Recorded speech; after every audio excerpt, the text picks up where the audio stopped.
Ayomide here, and you already know what time it is. We're back for another episode of the World Without People podcast. More voices, more real stories, and even deeper conversations that challenge the way we see the world. This season, we're peeling back even more layers, exploring life, love, purpose, and the beautiful complexities of the human experience. New guests, fresh perspectives, and of course, the same unfiltered, soul stirring energy you love. So, whether you've been rocking with us since day one or you're just joining the adventure, welcome. Grab your favorite drink, settle in, and let's keep the conversation going one unforgettable story at a time.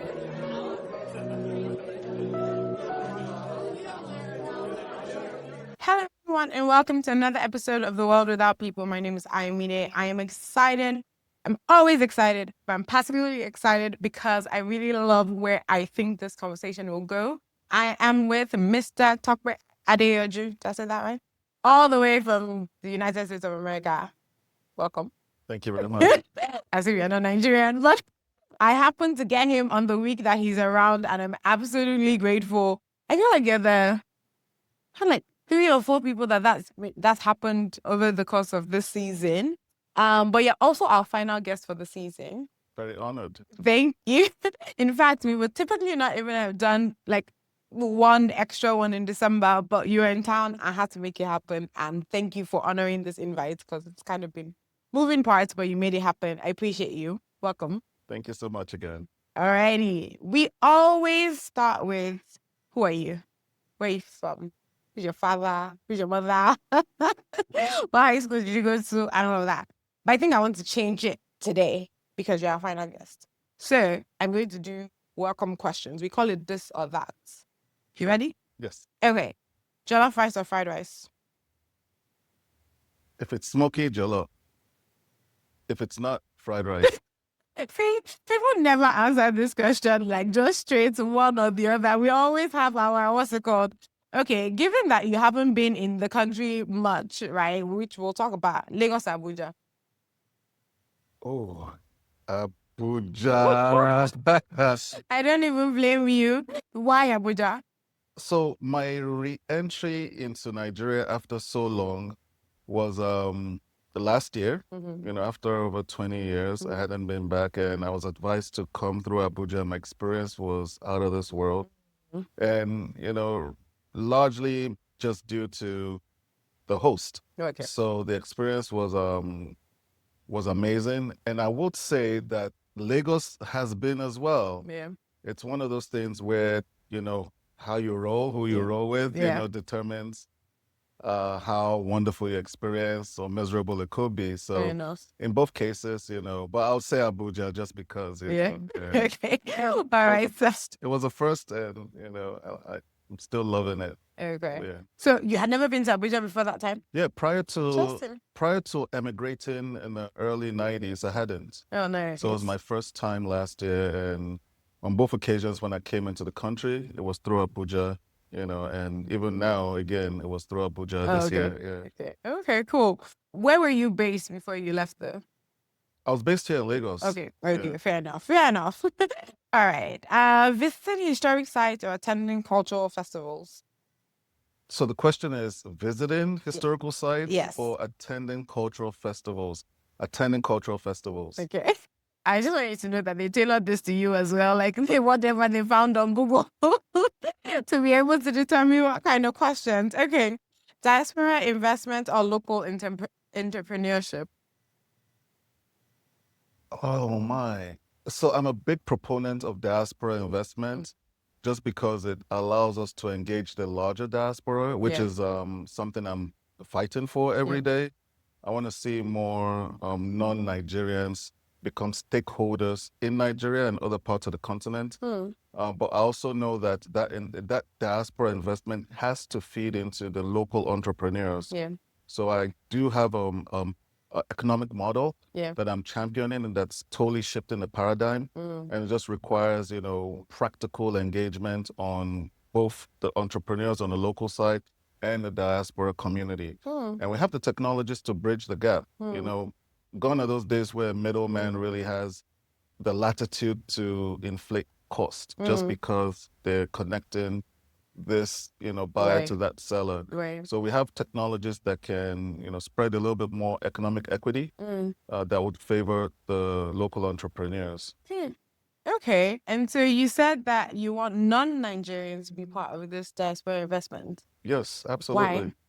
So prior to the pandemic, the African nations had been successful in coming together and saying, we no longer want to export our raw materials, our mineral resources, our timber, our cash crops, or instead, we want to start adding value to them, processing them, and creating jobs and having foreigners who typically benefit from off-taking these raw materials and minerals and crude oil and natural gas at a very low cost to start processing them in the country, thereby creating jobs, retaining more of the people who graduate through the schools and have no jobs, create jobs for them. So that's the direction I saw Africa going. And I felt like it was important for more people in the diaspora to know that something called the Africa Continental Free Trade Agreement is in effect, and it can be a viable vehicle for profit. If you make investments tied to these the uptick in economic activities that's going to be going on across the continent in the years and decades to come. So right now, the need to, when we talk about changing the narrative, we have to be very intentional about getting more people to be aware that there's something called Africa Continental Free Trade Agreement.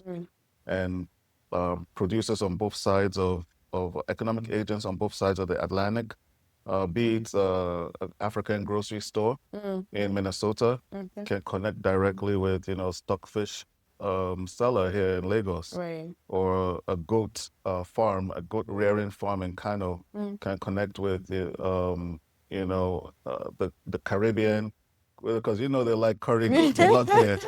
Fair enough. Fair enough. And Yeah. they're just in the wake of the big storm Yeah. that devastated the Caribbean countries. Folks are gonna need more goats. So Fair enough. Fair enough. so we have to start to change these narratives by getting more, driving more awareness. Okay. So it's something I'm very eager to be a part of. I've been a part of it, but just looking to do more in the months and years ahead. Okay.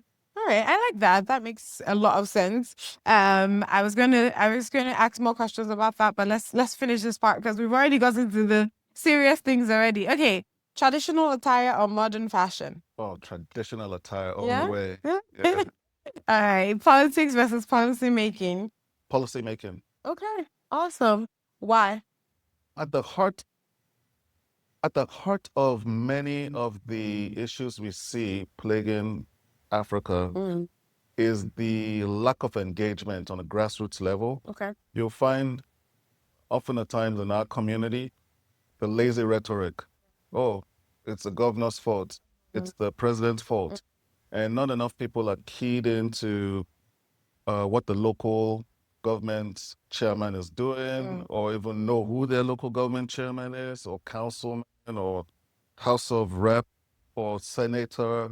So these are people that are actually closer to the policymaker. Well, they're policymakers on the federal side and the state side, but a lot of folks on the grassroots don't know that they exist, and that when they're casting their vote, it should be intentional based on what they know of their manifesto. Right. So while we learned about the word manifesto in elementary school or even secondary school, it's almost as if when we emerge from university, no one is thinking, oh, let me find out what are the issues on this councilman's platform, or this senator's platform, or this governor's platform, or the president's platform, to now start to say, let us have a serious discussion, because these are things that could easily translate to policy down the road.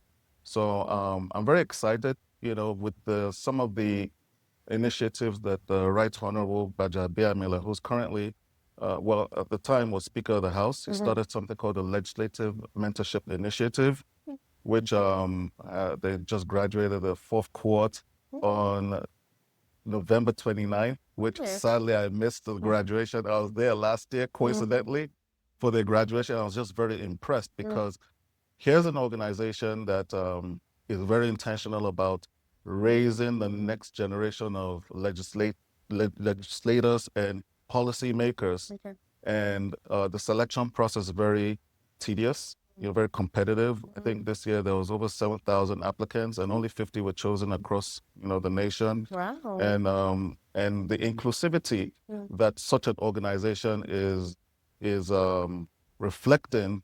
They get people who are disabled, people who are hearing impaired, just to make sure that we're marching to the same beat as everyone else on the planet, being aware of that we have the United Nations Sustainable Development Goals, and having the institution be intentional about making sure that there's adequate representation as far as the future of policy making goes in this country.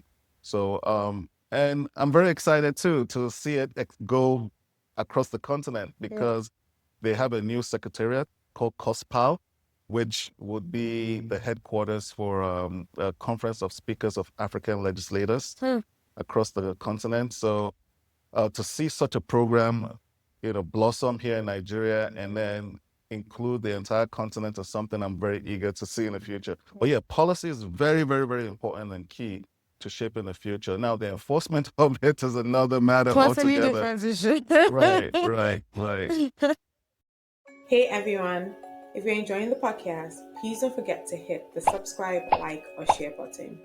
Whether you're on Spotify, Apple, Amazon, or YouTube, your support helps us to reach more people. Stay tuned for more amazing conversations, and thank you for being a part of our community. I start again with, okay, who are you? What school? Your parents? All that stuff. You already mentioned that you left Nigeria, but you've also stayed connected to Nigeria. So explain to me all of that. So, again, Tope Adeyoju, and born in Cleveland, Ohio, Okay. in the mid-70s, and raised in Nigeria. I came here when I was a toddler without my Nigerian passport, and flew on my parents' passports, and pretty much lived here for my formative years. Hence, I was able to. I never traveled out, by the way. Some people are born abroad and then they go on vacation. That was not my reality. I was 10 toes and 10 fingers on the ground. The entire 14 years that I came here. For my early childhood development, and graduated from secondary school. And literally a month after that, I was back in the U.S., where I proceeded to stay for the most part up till now. What secondary school? I started my elementary school at Yewande Memorial. In Surulere? In Surulere. No way, I went to Yewande Memorial. No way, you did? Yes. Wow. No way, are you joking? No, I'm serious. That every day, went from my papa, where the headmistress, was my auntie, God bless her soul. Auntie Rhoda, or mommy and papa, as we called her. Yeah, so that was where I had my elementary education, and then I went to Remo Secondary School in Shagamu. Okay. Remo Secondary School, Shagamu, right? And then the 2 years there, and then I finished the next 4 years in Akpata Memorial in Isolo. Okay. Akpata Memorial High School. God rest Mr. Akpatas, so amazing man. I've known him prior to him starting the school, family, friends, and just very instrumental in shaping who I am today, to be very honest. One thing he drummed into us was, anything you do it well. And I'm very proud to say that that never left me over the decades since I graduated from secondary school here in Nigeria. So I proceeded to get my undergrad in State University of New York, in Purchase, just north of Manhattan, in the Bronx, Westchester County. And when I finished, before I actually went off to university, I had the very good fortune of interning under Ambassador Joseph Gaba, who was the Secretary General to United Nations in 1994, the summer. That's what I spent my summer in the office. Here or in America? In New York. In New York, where when I moved from Isolo, I went, let me say Omole, because I lived in Omole, graduated from Isolo, where Akpata was. and then moved to New York, where I had the remarkable opportunity to intern under the ambassador, and may his soul rest in power, amazing man as well. And then got a degree after completing 4 years undergrad studies in economics, and was very inspired by what I learned, about the world through the lens of an economist, and sought to apply my technical knowledge acquired from academic training to the real world. Worked in banking and then consulted for over a decade and started a family, and got back into the corporate setting, where I just recently, detached myself as a government contractor working on IT modernization for two of the top, government bureaucracies in the United States, SSA and CMS. And one of my key goals now is to make sure that as we march towards 2030, that the United Nations Sustainable Goals, particularly goal number 3, which is to give access to healthcare for all, that the African population, the sub-Saharan African population is not left behind. So I've been committed to healthcare concerns for the last few years. That's my specialization, healthcare IT. My designation as a product manager, product owner, has allowed me to lead teams in software development and testing, and making sure that the product that we create for the U.S. population does, help ease the transactions between the U.S. population and the government, so as to whether it's getting a reissue of your social security number, something that would otherwise have required you to go to a field office. Now you're able to do it from the convenience of your home via internet, going on a secure online portal. So the ability to bring those sort of technical expertise to serve ECOWAS, for instance, or AU, for instance, are things that, we're well prepared to do. Right. Right. I love that. Okay. So what is your earliest memory of Nigeria that still shapes how you see the country today? I remember a time when there was electricity, water came through the faucet as part of the benefits, the social benefits that the government extended towards, the population, particularly here in Lagos, where I grew up.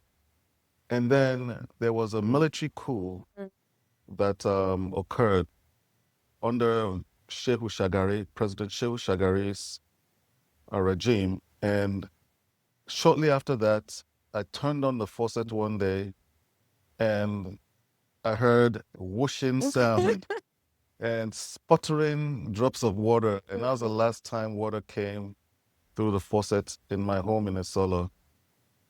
And ever since then, folks just had to fend for themselves. Either you get a tanker of water, then you install. And I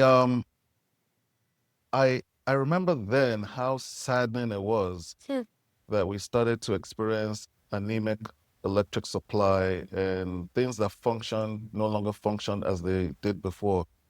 And then you hear the rationale that the coup was meant to fix problems that the politicians, were responsible for. And then there was a structural adjustment program. There were loans that were forced on the country when the country never really needed to take the loans. In retrospect, when I had grown much older and I reflected back, why was SAP necessary? Why did we have to take loans and swallow this bitter pill? So those things shaped me and set me on the path that I'm on today, to get back to those good old days where the Nigerian citizens and many other, because the issue that I observed in Nigeria is not unique to Nigeria. Exactly. It's occurred across many African nations that emerged post-independence and supposedly got political independence, but never achieved economic independence.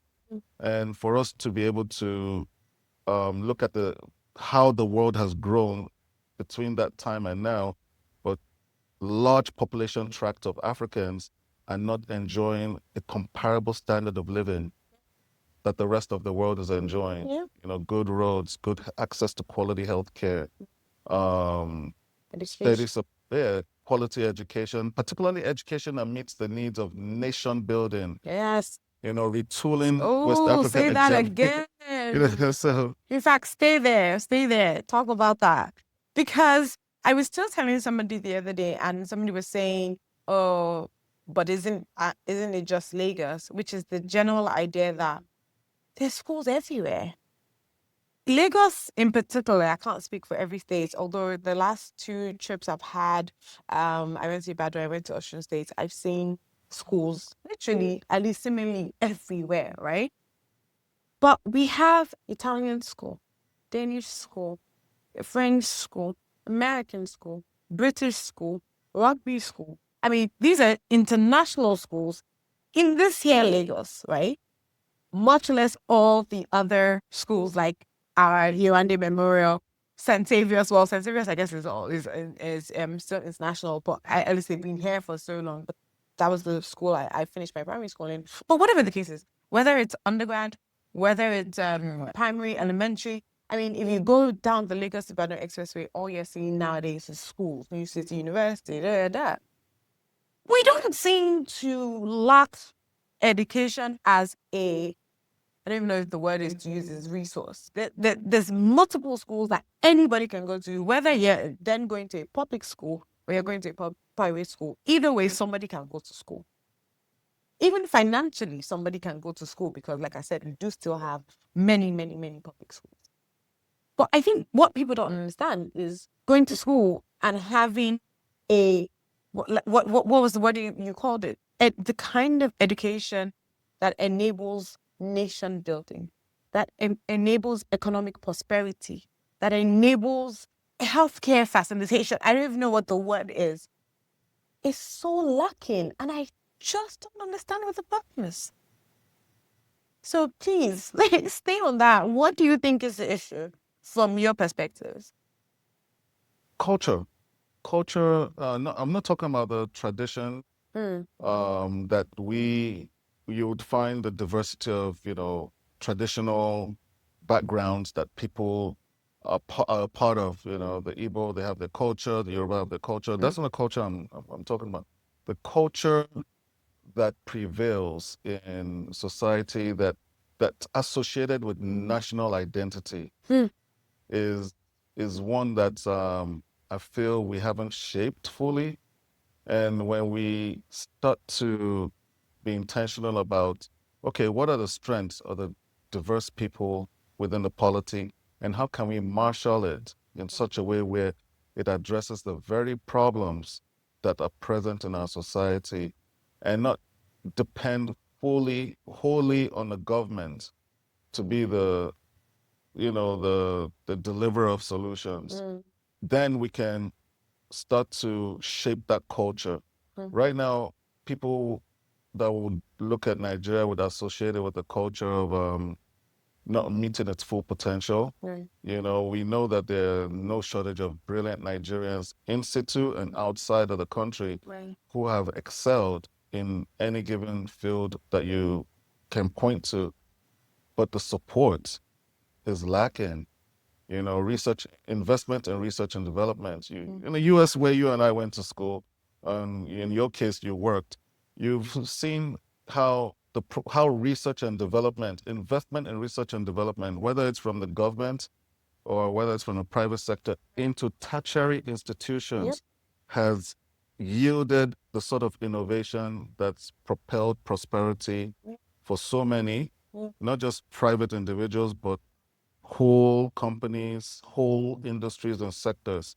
That's missing. So we have to start to embrace a culture of continuous education for personnel in government, continuous education for personnel in and that happens on the private sector side.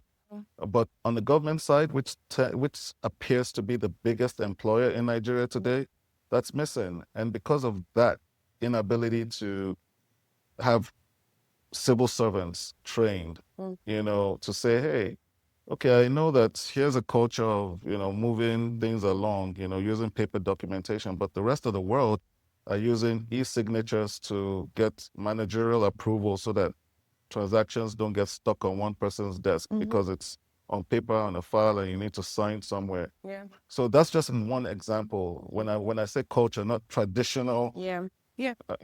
It's like the culture of how we're doing business as a country, as a nation. There's a genuine effort on the part of the current administration to foster the sort of integration where we're not looking at doing things along tribal lines. I quickly realized that last year when I was, dialoguing with people who are, in government that, oh yeah, that's not something we're going to support because it's emphasizing this one ethnic group as opposed to Nigerians. So that's a good first step. But then it now has to follow with, okay, how are we transacting with the Nigerian population? And if I could go a little further, just a real case that you can verify after today, because I learned about it while I had the good fortune of engaging with a delegation that came to Washington, D.C. about 2 years ago. And someone who had accompanied them, told me, that thing that you were presenting on, we have something similar to it already. And they told me about an agency called Servicom, Servicom. And I Googled it, and sure enough, there's a portal that's almost like a 411 or 311 where any Nigerian can complain about any given issue that they have. Yeah. And supposedly it would issue a tracking number, and then you'll be able to, see through the life cycle of your complaint and hopefully to resolution. But today, and that's been something that's been around for 2 decades. And ask 10 Nigerians out there, Never heard of it. never heard of it. Never heard of So it. the culture of making sure that the Nigerian citizens are well informed is very vital too. Yeah. We're able to tune into CNN. It seems like we're more informed about things going on outside the country than what's going on in the country. I think that's a very important point, and sorry to cut you off, but I think that's my biggest problem after 9 months of, or let's just say officially a year of moving back, is that we lack a national communication standard agency, whatever. I think with everything that's been happening, where you're even hearing about the bandits here, is it safe, is it safe? Having a lot of people call me in from outside of this country, and they're like, oh, is it safe? Are you okay? And I'm thinking to myself, even I don't hear half of the things you guys are hearing off of social media. NTA, half of the time, is people just discussing their opinions or channels or any of these things. There's no necessarily investigative journalism as far as I'm concerned anyways. And there's no, like how we have the briefings where the White House will come and they will say, this is what's happened. This is, there's a person at the White House every day, literally almost every day, communicating something to reporters. We don't have that. We don't want that. And then we even want to stifle the very little that anybody is communicating. We even want to have these social media referendums where we're not able to then share the very little that we have. And I think, if you ask me, I find that to be the biggest problem in Nigeria. Because you just mentioned about the Servicom. I knew about AFCTA. But there's something else you said, the COPAL, for example. This is the first COSPA. This is the first time that I'm hearing about it. There was even something else you had said before now that, again, is new information to me, and you don't even live in this country. So how is it you are able to hear and citizens are not hearing? How do we fix that? So to the first part of your question, how is it that I'm able to hear? Growing up here, the empowerment of my upbringing here was not something I was quick to lose when I traveled overseas. Notwithstanding the fact that I'm a U.S. citizen, like I mentioned, I've never had a green passport. Yeah. I plan on getting my green passport before I leave this year, I'm entitled to it. My Yes, of parents are course. both, Yes, of course. Nigerians by way of Ekiti. So I Shout out Ekiti. That's where my mom's from too.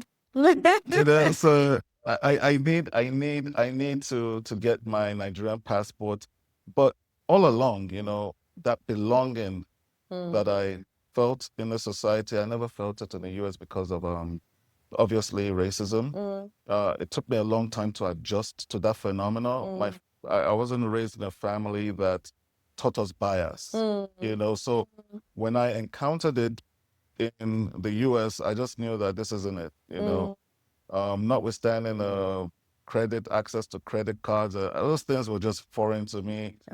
You talk to my wife, she'll tell you that the entire duration of our, being together, Tope never really got into this whole credit thing, Yeah, like it's, you know what I mean? Yeah, because I came from a cash and carry society. So the idea of entering into debt was very... It's very difficult. It's I'm the kind of person, if I borrow money for you, I'll chase you to give you money.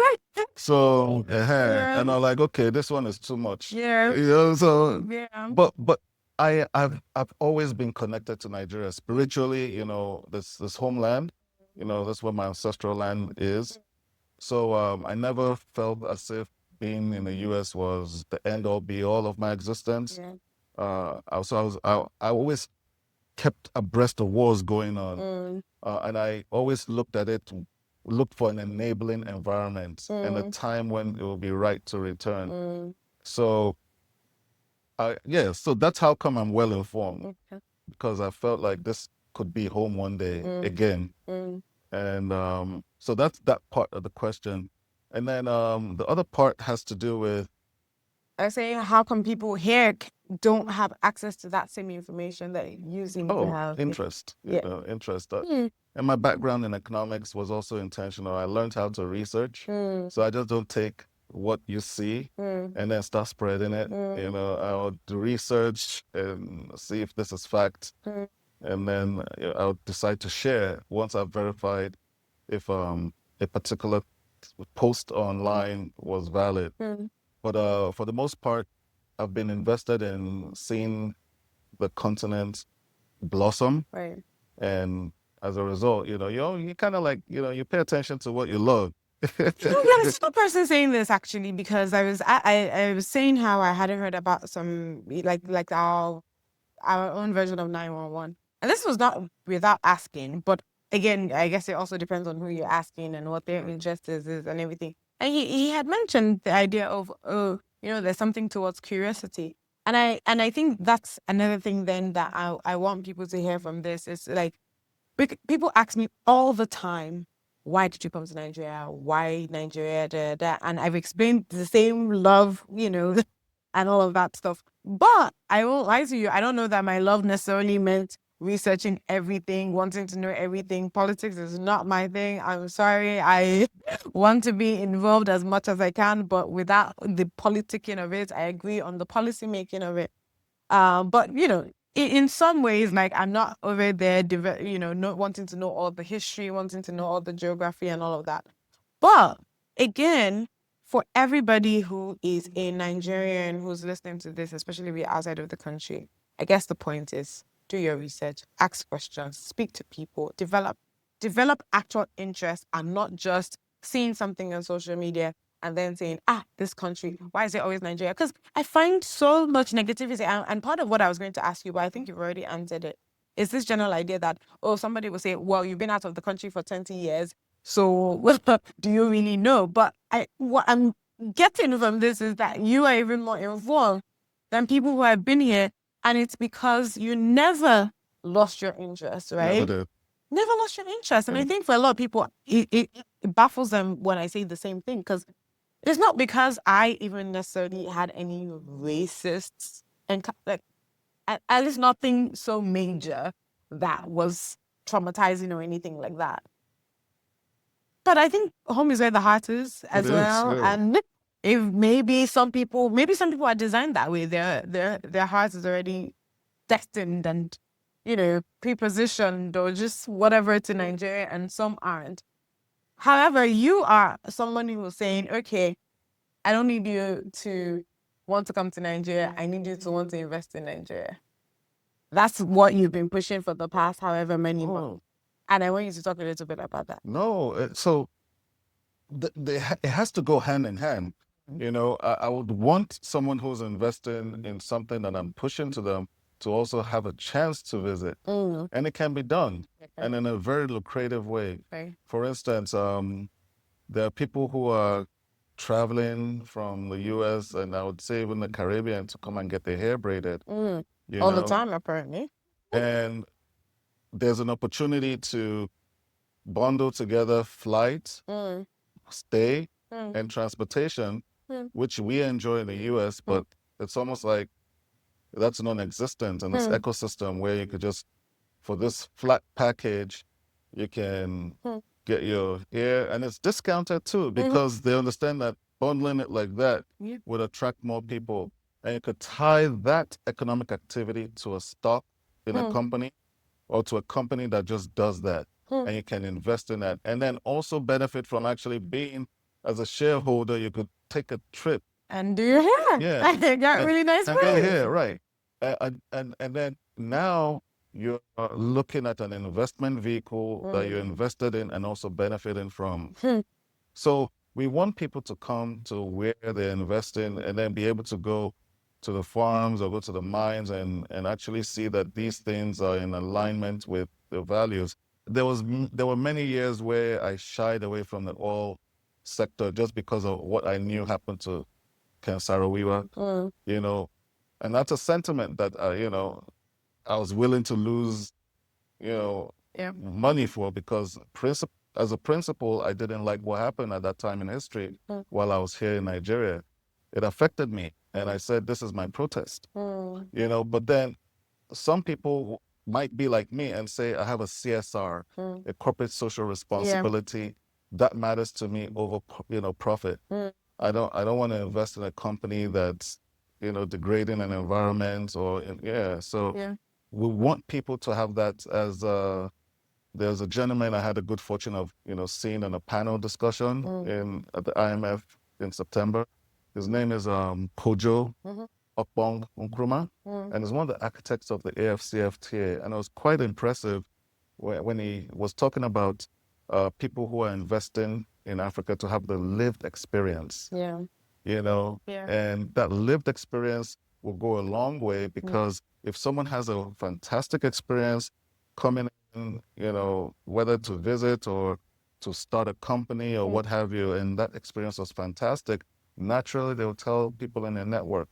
So me even being here, you know, and capturing content as I go to these different spaces where conferences are being held and trainings are being held, and sharing it with the world shows a different lens. It gives a different lens to Nigeria and Africa for viewers who haven't even been here before, to the extent where they'll say, oh, wow, next year I want to be at the, you know, a 5th annual Lagos Gold and Gemstone Conference and Exhibition, or like, you know, the Legislative Mentorship Initiative. You know, next year I want to, you know, apply to be a fellow of that program. So that's what we have an opportunity to achieve, you know, these days with social media, as opposed to subscribing to the many propaganda that we have no shortage of, you know, and start to look at things that are uplifting the image of our people, the organizations that are making a difference, whether shaping policy or otherwise, as well as you know, whole parastatals ministries that are like the Ministry of Solid Minerals, you know, is adamant about, you know, people using a license in a timely manner. If you're not going to lose it, you lose it. If you're not going to use it, you lose it. And while you're extracting, process on site, you know, so that we add more value, create jobs, and then we fetch more revenue for the country. So these are narratives that are not getting out there to the world, or people who are in many of the WhatsApp groups, you know, where a lot of content are being shared and there's no shortage of negative things. They're not taking the time to digest that, hey, these foreigners that are complaining about, you know, they're eating your lunch and you're not doing anything about it. So it's a movement. It's a movement. It's not only up to one individual. You know, there's a quote that stood out to me and I'll share with you. after the interview from the chief of staff to President Bola Ahmed Tinubu, and it says, nation building is a joint task. Yeah. It is. It is. I can't just leave it to, government officials, policymakers.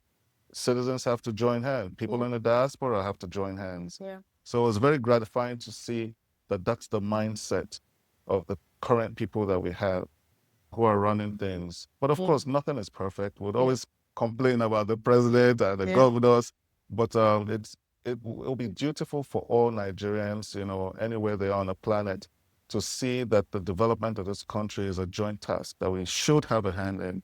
And if possible, back it up with our investments. Yeah. So then what will you say is then the response to people who will say, how can people who are struggling economically, right, be interested in nation building? Now, again, I don't know history that much, so please forgive me, but I feel like in America, right, where maybe things were okay and then things were not okay, and then we're in Nigeria where it feels like some people never even saw that okay. Maybe a very few saw the okay. Many did not.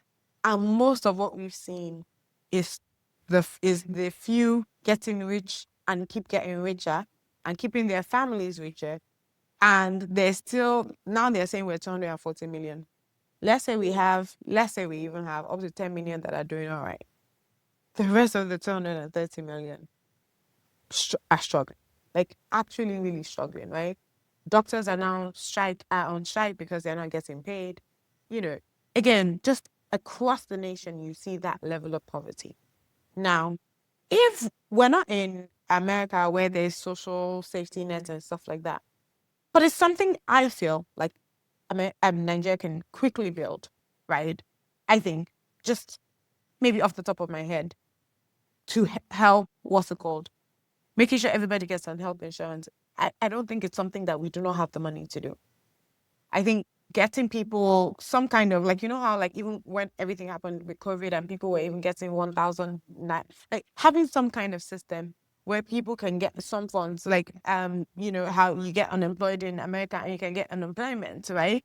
Having some kind of system where it's still government, because, again, the government gives and the people give. I think it's hard, and I understand it, for people to give to a government and or a country that doesn't give anything, no matter what good things are happening. Some of those good things are happening, and some of those policies that are happening are still essentially helping those of us who've been fortunate enough to have some kind of access, privilege, and all of that. How is that? How are some of these policies trickling down to most of these guys? That's the policies and things I'm expecting the government to do. So when people are telling me, the government is doing work, and I'm like, great. But the policies that they should be shaping should be, in America, they like to say it's all the social people, what they call it, Democrat socialism. Mm-hmm. I guess my question is, this long-winded story is, don't we need some kind of socialism in Nigeria by the government to help get us even to a good enough place where things are going bad and people want to go outside and protest because what are we talking about? And not on a political, tribal things, but an actual for the people, by the people kind of movement. Did that question make sense? The interesting thing about it is the discussion you just put on the table was my question to you, that how can we, from your vantage point as a expert in public health, that what will be your prescriptions for us to institute a social safety net in the country? Oh, that was going to be your question for me? Well, it's okay. I'll think up another one. Good, please. I'll think up another one. And I will say that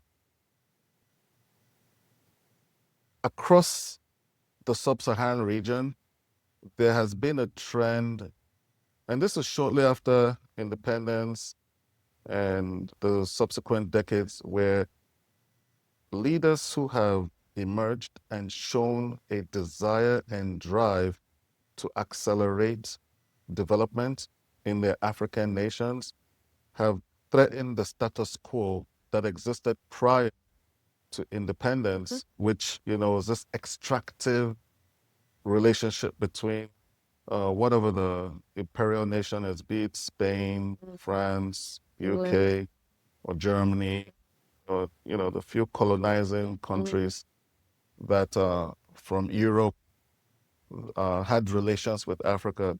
So that status quo has been maintained by and large. Even though we've achieved so-called political independence, we've never achieved economic independence.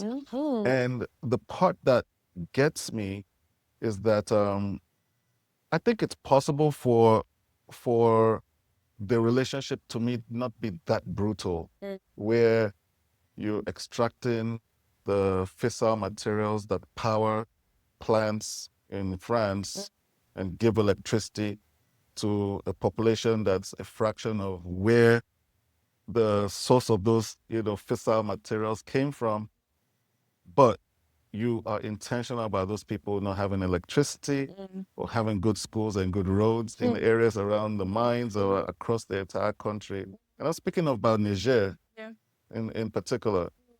And then you kind of look at Congo, where Lumumba's biggest sin that led to his brutal elimination was because he boldly said that the resources of the country will be used to develop the country. And you've seen that also in Burkina Faso, Thomas Sankara. And you look at Nigeria, where that same thing, poverty as a weapon, as they call it, or food as a weapon. These are policies that you would see emerge from many of these Western countries. There's no, the evidence is there. If you do the research, you'll find there are policies that were tagged food as a weapon. You know what I mean? So when you keep the average Nigerian in a state of desperation to provide for themselves or to eat a meal or provide for their family of three, and then you have that structural adjustment thing that I mentioned earlier on, which is all artificially generated, and then people have left the farms to come into the cities for these jobs, but they're looking at menial farming as, I can't go back to that. Let me just thug it out in Lagos or thug it out in Port Harcourt or thug it out in Ibadan. And everyone's abandoned their lands, which we are now seeing foreigners are coming and, and taking the land for peanuts and now doing the sort of enterprise farming that should have happened with the growth of those sales of natural resources. So when you look at the interconnectedness of this thing, you can't help but pity the the underpinning structures that continue to perpetuate that, and underpinning structures such as the education system. When you look at WAEC, West Africa Examination Council, as a body, it wasn't something that organically developed through negotiations by the Anglophone speaking countries that are members of that body. Gambia, Nigeria, Ghana, those are other countries. There's two other countries that are Anglophone speaking countries in West Africa. And they it was just one guy from England went to these countries under 3 months and said, here's here's going to be a curriculum.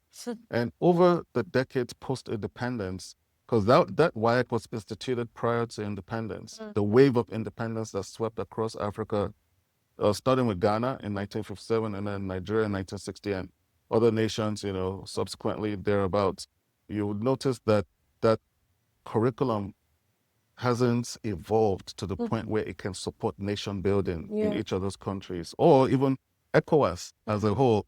We don't have a cohesive agenda to say all of the youth, you guys, we have the passport is there, but it's been over 20 years since ECOWAS passport, and we're not having that sort of cross-border synergy between the youth, the debate programs between schools and, getting teams formed from the cross-section of youth, French speaking.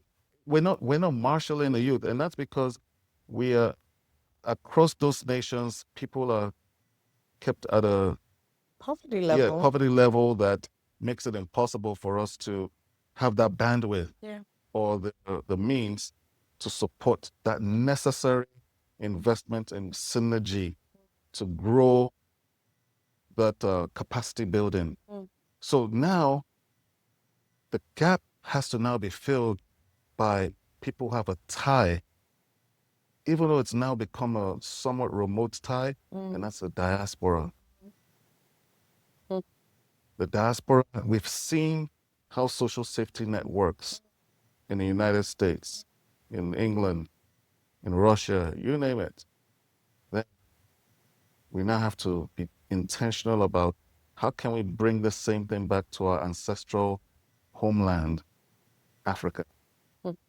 So now you're saying again, it's still us, the citizens, the house that gets it done. Yes, because we can't depend on the governments.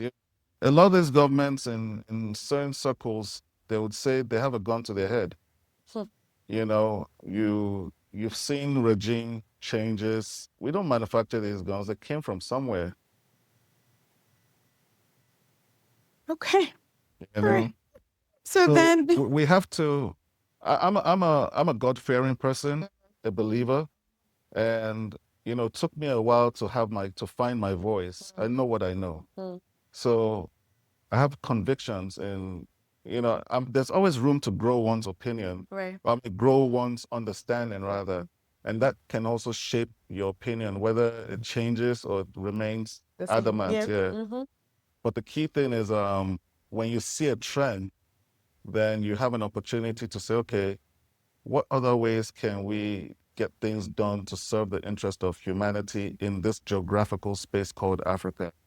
If the government is not going to be part of the solution, then we still have to press forward and find those solutions, because it is worth, and every human being should have access to quality and affordable healthcare.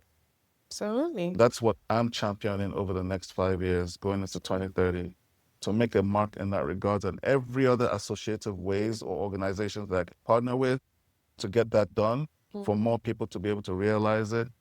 Then it will be a blessing for me, because I get a lot of gratification from knowing that, okay, we've met a need that's crucial for our people. Okay, so then I guess what part of Nigeria's future excites you the most right now? Oh my goodness. So I have always had this deep-seated feeling that with the requisite investment, Nigeria can become a destination for medical tourism for the rest of Africa. And on my flight in from Abuja to Lagos, this plane I was sitting in, I've never flown the airline before until then, until last Saturday, not this past Saturday, but Saturday before. They had a magazine, those in-flight magazines? And the whole thing was about President Bola Ahmed Tinubu's vision to make Nigeria a medical tourist section. I said to myself, this is divine. I was extremely excited, because this is something I envisioned from over 10 years ago. I remember when I first learned about the diaspora unit of First Bank. First Bank has, the 18, one of the oldest banks, if not the oldest. So I learned about first diaspora unit in 2012, and I was so excited because I saw it as a conduit to implement one of the initiatives that the Most High put in my heart, which is to introduce diaspora healthcare and diaspora mortgage. They had, very lackluster service offerings like checking, savings account, and domiciliary accounts, that I was like, this is not really going to bring the sort of value. Because I've been, diaspora population studies is something that, I specialize in. It's kind of like, I'm like in my own world when it comes to what makes our heart beat, what do we desire. So I've done a lot of work, to understand what are the needs of the people in the diaspora, irrespective of whether you're Nigerian or from elsewhere. Yeah. So that excites me tremendously. That something I envisioned many years ago, now we're taking bold steps to declare it. Yeah. And it can be done because guess what? There's a database with tens of thousands of Nigerian medical workers that if someone came today and said, help us recruit, I'll be in heaven. Yeah. I'll just be, oh yeah. Yes, Tope has all kinds of databases for all kinds of things Nigeria related. And I think that was one of the reasons why I wanted to make sure that I spoke to you. I think it's so impressive that somebody cares this passionately about it and is not in politics necessarily. They're in their own corner, but being passionate about it and moving things along and not waiting for anybody to tell them what to do and all of that. But if you had to bet on one Nigerian sector that will outpace the rest in the next decade, what will it be and why? Healthcare. I feel like I can have answered that. Okay, fair enough. Fair enough. Okay. I'll leave that. I would say the second one too would be the solid minerals. I saw. Yes. Yes, the solid mineral is,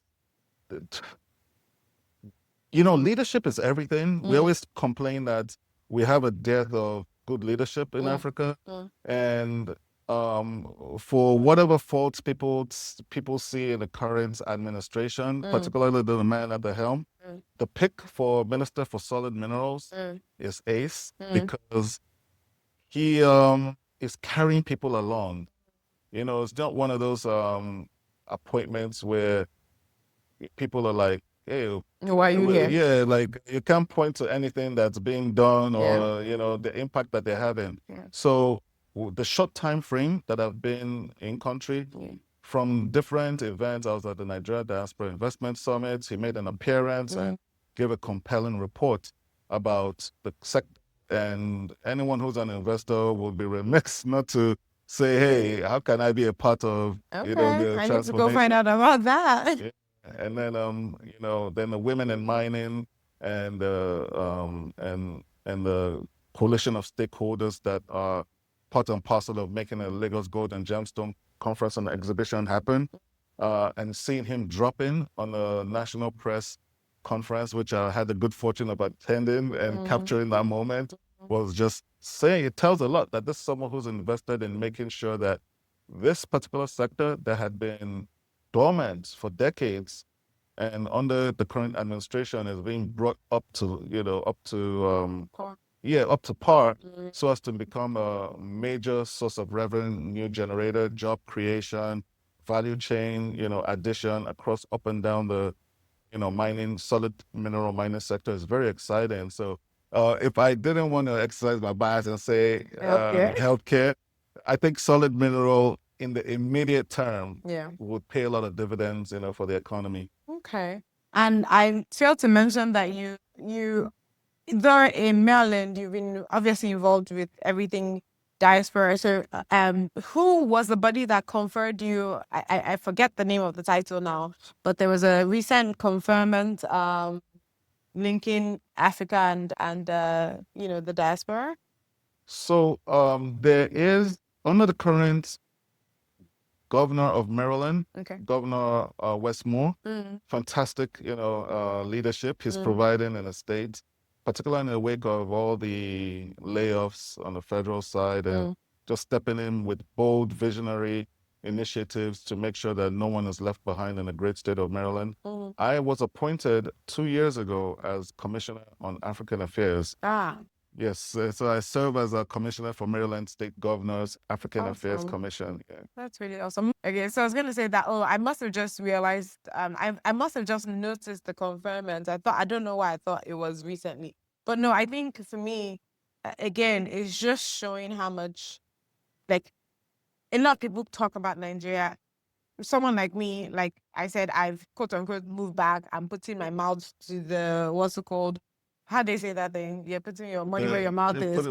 And that, for example, that confirmed it for me. And even like you're saying, since then coming back to Nigeria, not just in this thing. I know you've done a lot with the healthcare sector. There's this thing that you do with Yoruba Nurses of North America. Yoruba Nurses of North America. Yeah. this mining thing as well, you know, and like all the, I know you were at a few of the what's that thing they do in September every year? The UN conversations that were United happening Nations with, Journalists. concerning at least where Africa was involved, you were there. And I just think it's, and people need to realize you're using your own personal money. It's not like there's anybody paying you or anything like that. Personal investment. Do you understand? So putting your money where it's at is honestly, what's it called? What I'm hoping that this conversation shows people. That's why I wanted you to come here. And I think you've done such a fantastic job. So thank you. Thank you so much. Now, before I go, 2 more questions. What do you think makes Nigeria one of the most resilient, Nigerian, sorry, one of the most resilient people on earth? I ascribe the fact that we are people who have a deep-seated belief in the Most High, our divine, creator, as the source of that resilience that you mentioned. But my concern is that it borderlines mediocrity. Is that they do? It's clock it? Is it? Is that clock? Says it clock it? Don't know which one. Clock it. Oh my God. And Yeah. it borderlines mediocrity and an alarming sense of dispassion that comes with it. I think every human being, should at some point in time be passionate about, seeing equity, social equity for all, and be able to do something about injustice. And I know that the phenomena which, we touched on, poverty as a weapon, food as a weapon, has disarmed a lot of people. It has. So, and then casting the belief that tomorrow will be better as a result of God, leaving a lot of things up to God, and not embracing the notion that, hey, all of these people that's living in my neighborhood, we're enduring the same thing. But instead of us suffering and smiling, let's protest in a very meaningful way. It doesn't have to be a riot, but there are different ways you can protest. I've honestly been saying that. I just want every bank worker in Nigeria not to go to work for one day. Just as an example.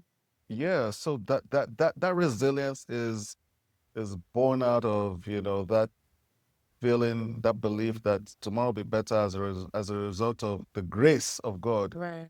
But we also, the Abrahamic religions have displaced many of the traditional belief systems that existed. And I could understand why, because the allure of an alternative way of earning, people used to toil on the farms, now left it to go and take office jobs that you're comfortable, you're in air-conditioned room. Who doesn't want that? And, you just have to just get an education, get a degree, and then that's quote unquote guaranteed. But we see there's no more guarantees. The times when our parents went through that process, and they had their pension, many of them are even struggling to get pension today, here in this country. Okay. So we were receiving the shorter end of a stick of something that should work, but somehow isn't. There are, many schools, but many unemployed graduates. That's the trend. Yeah. Not just in Nigeria, but many parts of Africa. And the government can be the biggest employer. It's just not practical when you look at the nature of the civil service that underpins the structures of government anywhere. So I see the role of the diaspora being significant in leading by example. Leading by example, we can reimagine what agriculture looks like. There are folks, that I learned about doing hydroponic, where you water culture and not planting everything into the ground, but you create a system of irrigation system. Okay. Where you're growing your tomatoes up, off a vine, as opposed to crawling on the ground.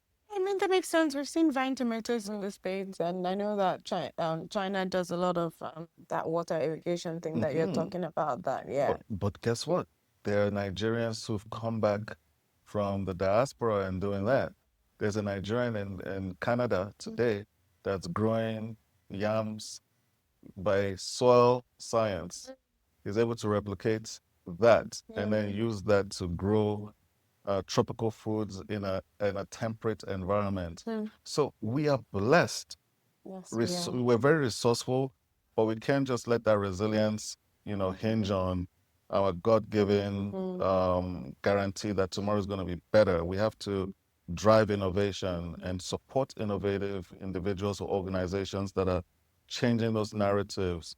So I think that's the direction that more, for instance, a lot of people don't know that there's a gentleman, proudly from Ekiti State, but grew up here in Lagos, medical doctor called Benga Falaye, who relocated to the US and is assembling electric cars right here in Lagos, in Ikorodu. Many people don't know this, So you see someone doing something like that, we need to say, hey, the next order of cars for government officials should be from this company and not from Toyota or Land Cruiser. Those are the sort of directions we need to be going, where we are, that resilience that he's shown, being very successful as a medical doctor in the US and then coming back and giving back and not knowing that all the odds are stacked against it. It's like, so I was like, where are the charging stations? Oh, you have to use gas to power the electricity that will now go and charge the car. yeah. So those are things that he doesn't let dissuade him. So there's one side of resilience right there. There's resilience that you're tolerating, hardship, and there's a resilience that you want to push innovation to the point where you're growing the economy. So however that resilience is, the faith is great, but we have to now put action, the works. Faith without works, as the Bible says, So I love that. Quick question. What would be your ideal way for us to protest in Nigeria? What do you think? For one, I would like to see a demand from many of the people who hinge their faith in the Most High on this Abrahamic religions to challenge, the leadership of the flocks to also attend to their social welfare. Because within those spaces, a demand for affordable and healthcare can be that can be conveyed from the podium. Within those, religious spaces, a demand for fair prices on food can be made. During the pandemic, I was shocked to discover that the federal government had released the palliatives to all the states, but many of the it's tough to even say because it's very mysterious how there hasn't been a report till today saying that this is what happened until I guess some people now went and say, these warehouses have things stuck to the rafters. Yeah. And But you're seeing people then literally fight and grab for it. right. And when you now discovered why those things were stockpiled and not distributed as they should have, your heart will break. The mindset, as I learned, was that they were saving it to release it for elections. That's heartbreaking. But you see why I keep going back to the government, right? Because again, right? Thankfully, citizens found out and did something about it. In most cases, we don't even get to find out. And that's part of this government thing, one with the right people getting in there who want to do the right thing, who have integrity, who have, whatever it is that is driving them to be honest people, to help their brother and sister, just like you are thinking. That is a very important thing. I know we want the diaspora and we want the people to do their own part. I just think it's so important that we're getting young people, because it's one thing if there was just older people that were just hoping to die and just, move on, and then we get the young people to get in. But it's not going to change if the young people themselves don't even have that mindset of integrity, of honesty, of wanting to actually drive and see the change. And again, I mean, we can't flog the issue, for lack of a better term. You are right. We just have to do our own part now And I think part of what we need to do is continue to have this conversation and hopefully find and see the right people that we will help bring into the parties and become the governors and legislators and local government leaders.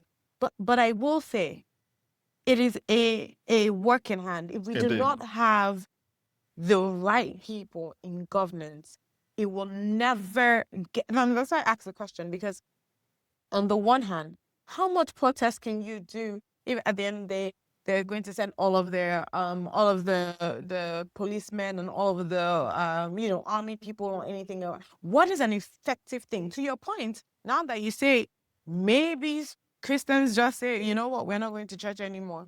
And then maybe that versus the Christian leaders to now say, well, now we have to come together and go and talk to our governors. I mean, what will it be? What is that thing that can most likely make an effective change? Like somebody actually says, I'm listening to you. I hear you. We can do this. We should do this. This is what we'll do. This is the one thing that we can implement immediately. These are our promises. We will do this. We will do that. We will do that. I don't know what it is. I honestly don't know what it is. And I do think that that is something that still needs to be done to at least have them hear us, meet us halfway. We're not expecting you to be perfect. We're not expecting you to be this, but meet us halfway. I do think the government can't be released, for lack of a better term, from their own part of this. And I think that's where we need to get to. But like I said, I don't want to fuck the issue. So we need to think about it. Now, again, I said I was going to go, this is my last question before my last question.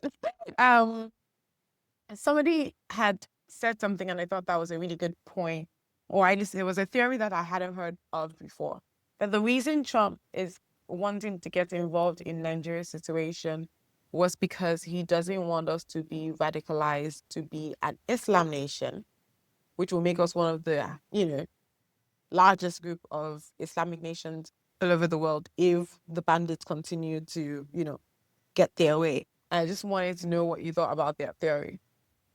My thoughts concerning insecurity in Nigeria or terrorism across the region is not all the way formed because I was one of the victims of the propaganda of what was going on 5 years ago. Yes, Boko Haram did kidnap a lot of women or young girls rather, and it was just a horrific thing to have happened. But then there's also another side to the story. What sort of hardship drove the people that are in the body of Boko Haram to say this is going to be their form of protest?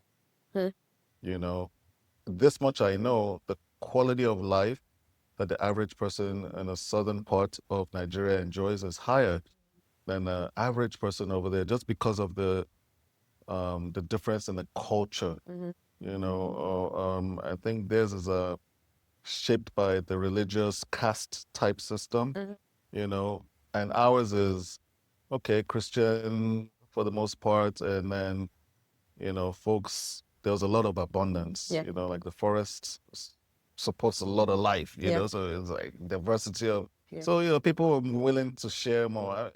Over there is arid, even though products are grown out there, but for the most part, I think the distinction in the quality of life that you'll find people enjoy in the South is different, from over there. So the sort of hardships that the Alamajiris that go through, just going out into the world and fending for yourself versus, coming from a home where you're nurtured, and for the most part, not everyone, but I'm just saying for the most part, there was that trend there, would not create the sort of radical individuals that would become part of a body and now pose a threat to a whole, region, not just once. So we have to be mindful of that. And then also understanding that when you look at the West and their rapid acceleration, industrial complexes, there's this prison industrial complex, military industrial complex, and also knowing how powerful those groups are. And their need to sell their goods, and war fuels sales of weapons. So there's that dimension to the insecurity that most people don't, wrap their mind around. Like, it's a business, These wars are businesses. Now, the motive for which they're occurring, like I gathered from some news reports or some special guests that have appeared on some of the more prominent TV stations. This is an open secret, nothing new. That the the quest for control of mineral resources, whatever form, shape they are, attributed to the reason why these guys are operating in the way they are. Right. That after all, foreigners are coming in and going in those places, Yeah. but then, the indigenous people are being, sent up. Exactly. So that's that dimension too. And where does that leave us? Protest, which I recommended during the times when the southern faction were agitating for self-determination, was to focus less on just doing picket fences and, drive more towards diplomatic engagement, outside of the government channels. Can you all come together as a group and speak with one voice, and say, this is what's going on.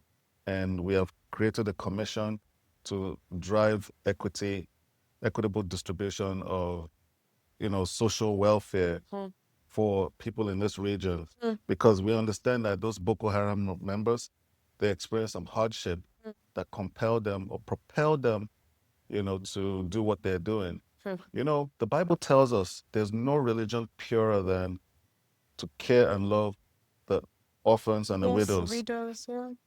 And when you look at how, orphans can easily be radicalized, there's no mom, there's no father, and then some cleric comes around and, treats you well and then indoctrinates you with this belief that whether it's, Islam or it's happened in other parts of Africa.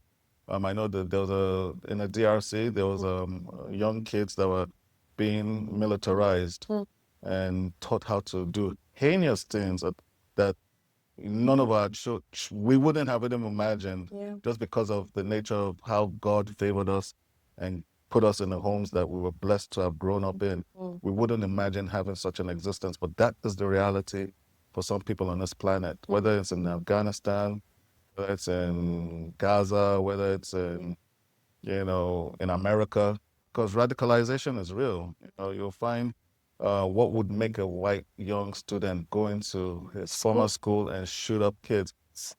So these horrible things happen all over the world that at the end of the day, we pray that people who really care for humanity will be at the helm of driving decision making on a governmental level or policy, making level, and that those things that we're prescribing for how society should be catered for, how individuals within society should be cared for, win the day. As opposed to, this politics where it's all about what can we extract and leave everyone else in penury or in a state of whether abject poverty or state of desperation, so that, they're distracted enough while we continue to profit. So those are the things I feel, we have an opportunity to change if we are successful in organizing, getting the right stakeholders together and, and determining what's going to be the best appropriate form of protest that will get the job done. I'll give you a very good example. During the time Sowore was incarcerated, and I was like, there's a Senate subcommittee for Africa and global health. Let someone, I managed to get a hold of, the person who was his campaign manager. And I said, have you considered reaching out to this body within the US? Because they're our biggest trading partner. And this is something they don't stand for. America, on record, with all of its duplicitous issues, they are a champion of democracy. Right. The rhetoric is, there's a shortage of it, So, and as God will have it, that made Senator Menendez, did what he did, and the man, got his freedom. So that's sort of outside the box thinking, is those are ways where we have to just, I don't have the answer to it, but I just know that, you could come up, a light bulb goes off in your head and you share with the right person at the right time. You just never know what could happen. Yeah. Yeah. Thank you so very much. This has been insightful for me. I've learned so much about my own country as well. And I look forward to all the conversations we're going to have to do, all the things we want to do and hope to do and see in Nigeria. If you guys have any questions, you have any what's it called? You're not on social media, are you? Oh, yeah. You are okay. All right. We'll get talk about socials and all of that, because I do think that, again, part of what we're hoping this always does is connect people, and we've been very successful. People have connected for different reasons, different opportunities, so we can get towards the right conversation. I do hope this is something that we'll have much more conversations about, and we'll figure out ways we can do this on a more quote unquote global, maybe not global, but like stage wise. Like, it's not just having a conversation on a podcast, but having other people come and ask questions and be involved. So, my last question for you: when you're outside Nigeria, what do you miss the most? About Nigeria, when I'm outside Nigeria, what do I miss the most about Nigeria, or Yes. in general? Or in general. All right, I'll tell you. Yeah. I miss the food. When you're outside Nigeria. We've been outside Nigeria for 20 years. There's an array of food that I want to eat more of Yeah. as I've grown older. Yeah. Okay. It's Like what? akara and ogi, moi and ogi. Yam and egg. A friend, but yeah, where we am in America. Yeah, but the time, here, like over here, you have someone that you just send to the markets and go, but you have to do all those things yourself. Yeah, fair So enough. the Fair enough. assistance here, you make your money, you have enough help, but over there, you're gonna have to like manage yourself, and then you're on the run most of the time, so it's like quick and convenient, Yeah, fair enough. Fair enough. So- And I can remember, yeah, probably one of the most nutritious things that Huh? we have in Nigeria. Yeah, so Very we're over there battling, phasing out the consumption of bread in our diet, Yeah. because there's a lot of bread and sugary things that and I see these menu items that I mentioned as something that can not just for me, but even the society.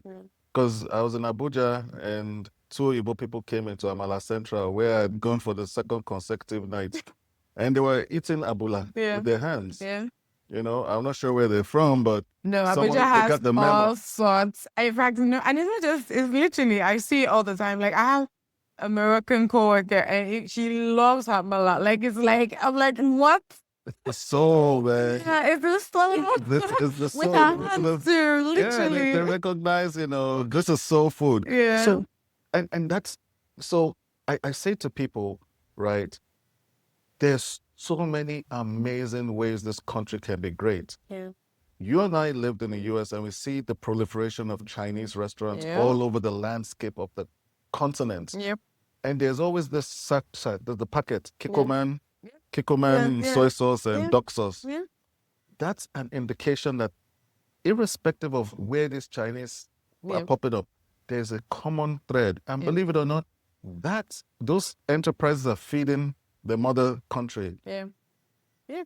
Because that Kikoman being present shows me that they are part of a larger stakeholder group. Yeah. Now imagine us now having Amala Centrals, Suya Spots, Yeah. and the government is supporting Yeah. the pipeline of food getting there, Yeah. and then that money is going back. Yeah. So there's a world of investment vehicles that's yet to be actualized that can help us reduce this dependency on the existing structures, Yeah. which have by and large confined us. And the technologies are there where if we say, this yam producing community in Ondo, and now everyone, okay, part of our yam, we're throwing it to the US so that it can feed this, restaurants. And all these restaurants understand that the profits that they realize Yeah. will go towards Nigeria. supporting education in these communities. honestly, I mean, again, you and I, like I said, we love Nigeria. We can talk all day about All this day, all day, all because day. we want to see it happen. I think All day. what we and you know, obviously offline now need to do is figure out how we're going to have these conversations with the right people and keep having these conversations with the right people to see the Nigeria that we want to see. I honestly believe we're going to see that Nigeria. I don't think it's going to be in my children's lifetime. I think it's I going to think be it's in going to my be on a lifetime. lifetime, believe Yes, it or not. I believe it's going to be in our lifetime, and Our I'm looking lifetime. forward to it. I'm really looking forward to it. Okay, you guys answer me one question. Since you had stolen my question and Sorry. included it in our Conversation. in conversation, I will seize the opportunity to. You're going to be the first person I'm going to ask this question. Okay. So, seeing the concerted effort that's gone into women empowerment, I'm a feminist, you know. I know. I support women causes, like, Yeah. you know, Yeah. very, very much in the women's corner. Yeah. But I recently came across a commentary that was made by an African American woman that there's so much support that the girl child is receiving that no one is thinking about what the black boy child is receiving, or any male child for that matter, and the implications of what that means, you know.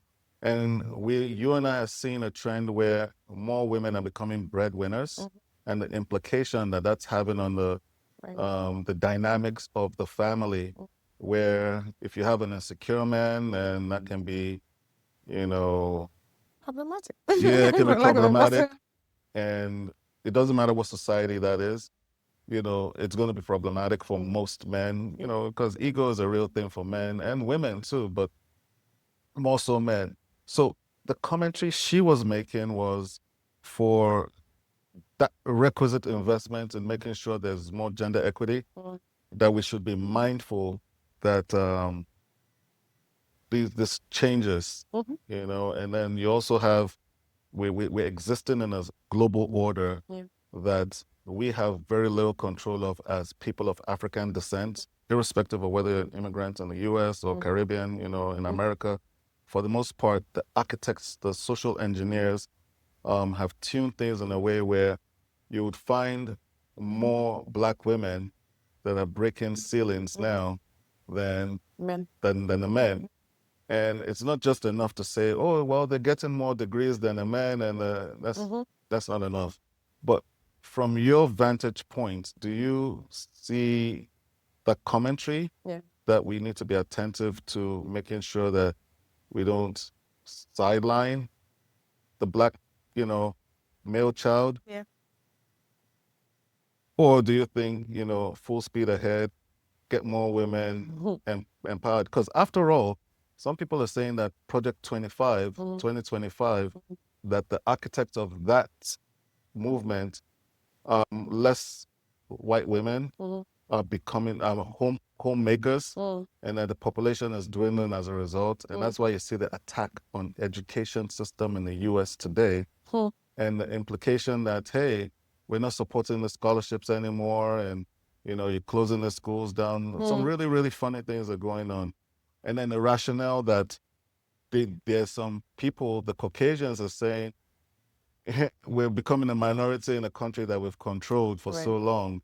So from that context, and then just again focusing on what our need as a people are, people of African descent, Nigeria or in America. What are your opinions on that notion that we shouldn't get too carried away with empowering the Black female child versus, the Black male child? Very good question. Not one I have thought about before now. I was trying to listen as well as think through my answers as you were talking. But I think for me, honestly, and again, I tend to always answer questions from a Christian point of view. So please forgive me, my viewers. But I think it boils down to that. See, the Bible tells us that we're equal. Man and woman were made equal. Society was what caused the inequality for women in the first place, right? Women couldn't read, women couldn't work, women couldn't go to school, women couldn't, whatever.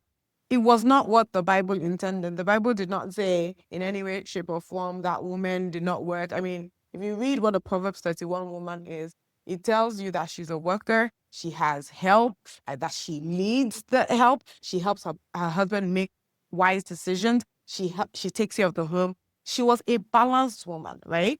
And so if that was our framework, I don't know why society, why Christian leaders ever thought that women just needed to be at the back. Yes, Paul said some things, but Paul never said, and it's clear in Ephesians 5, I think it's from 20, submit to one another, right? Because then the whole conversation comes back to submitting. Yes, he does say, wife, submit to your husband, but it first of all starts with submit to one another. So I say all of that to say that getting education, privileges, getting work privileges, getting all of that should never have been a male, a gender thing. It's supposed to be an equal thing, right? And that's really what the issue is. It was never supposed to be a gender thing. I mean, I'm playing basketball, you're playing basketball. Why are you earning more money as a basketball player, as a male basketball player, than as a female basketball player? It was never intended to be a gender thing. We were supposed to be equal in of itself. So I think for me, that's where the issue is, that it's become it was a societal thing. And because it's a societal thing, now some people have decided that, screw you, school society, I'm going to give it all my best. And obviously, in America, it's easy to talk about some of the things that have caused, especially Black people, some of the things that have caused historically the men not to be at home, drugs, what's it called, just racism and all of that, that made it that a lot of men were in jail who were not able to lead the woman. And that created a group of women who said, I'm going to take care of my home, I'm going to take care of my thing. And they started to do that. And that has built through generations, right? Now, what we say is the same situation with white women. I think a lot of times you see something that was not maybe as declared as it was for the Black people is drugs, particularly drugs for a lot of white women. So again, they were also losing their families. Even things like more like the scams and things like that, where they were taking away pensions and things like that, that created that inequality at home. So white women who were traditionally okay and happy as homemakers, no longer able to do that, and now are having to go into the work system. Anyways, I say all of this to say that I do agree that boys need to be trained, because if I bring it back home to Nigeria, the biggest problem in Nigeria is that the man will be okay, the woman needs to go and learn how to cook. Things are obviously changing, right? But it still needs to start from childhood, right? My husband, maybe because he was he's the second in his house before the girls came. By the time the girls came, he had to learn how to take out their hair, everything that a woman, like a daughter would do, he has to do for his mom. A lot of, there are a lot of families that we know that they only had boys. I have a family friends that all three of them are boys. Who was going to cook? Mommy wasn't going to do all of this. Eventually, they were the ones that had to learn how to cook and all of that. They didn't have girls. So it's often forced upon families in Nigeria as opposed to a natural thing. Not even say often, in some situations. But we're seeing that things are changing. And I do think that at the end of the day, this has to be a personal thing. At the end of the day, I don't know if it necessarily needs to be a national thing.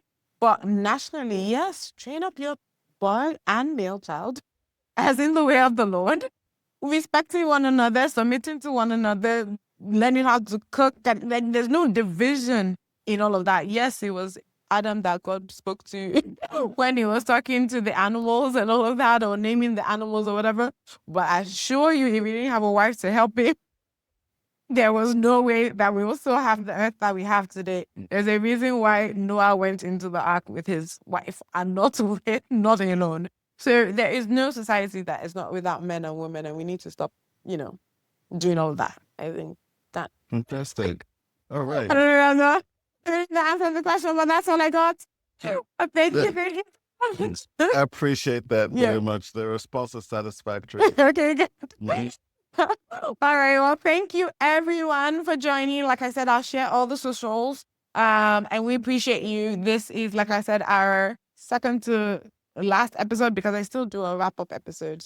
But our last episode with the guest, and I'm so excited that we get to talk about our country that I love. And to all our Americans or non-Nigerians, basically, we're not shutting you out. We're saying, come be a part of Nigeria's growth because it's going to be amazing.